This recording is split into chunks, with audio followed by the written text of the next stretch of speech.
Guys, ayan. So, nag-post na naman itong mga taga-radyo kontra Weibo na inikayat daw ang mga air checkers, DXers sa Discord. Wala naman tayong Discord. Ayan. Pero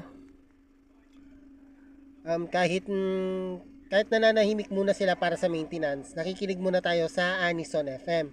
So, nagtataka ako, yung mga playlist ng Radyo Kontra Weibo tinutugtog din dito sa sa anison.fm. Nagre-request din sila through website.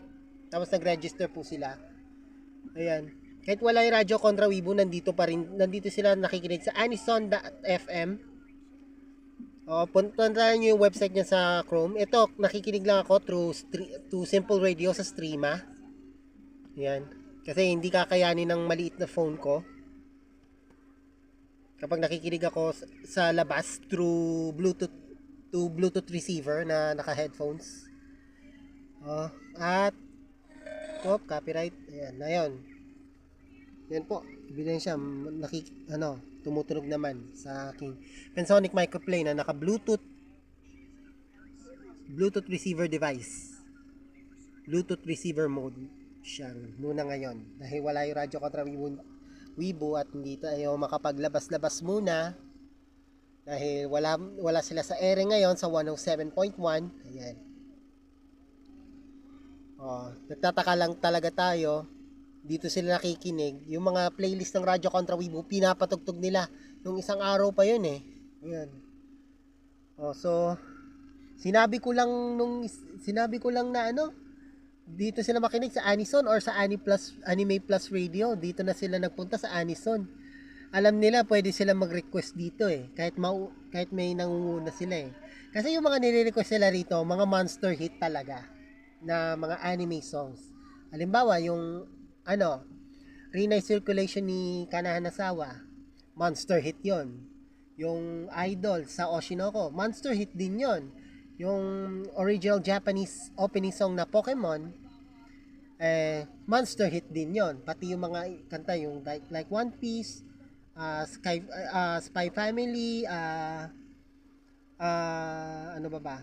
Frieren, ano pa ba?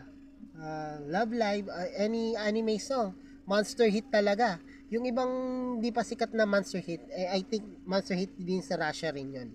So, nirecommend ako na doon na sila lumipat yung mga listeners ng Radyo Kontra Weibo dito po sa anison.fm. Di ba? Nagsilipatan rin kayo habang maintenance pa, no? Grabe na kayo. Ito pala, nakalimutan ko pala sabihin pala. Ito, hinahamon ko pala yung mga affiliate station ng Radyo Kontra Weibo habang may maintenance pa.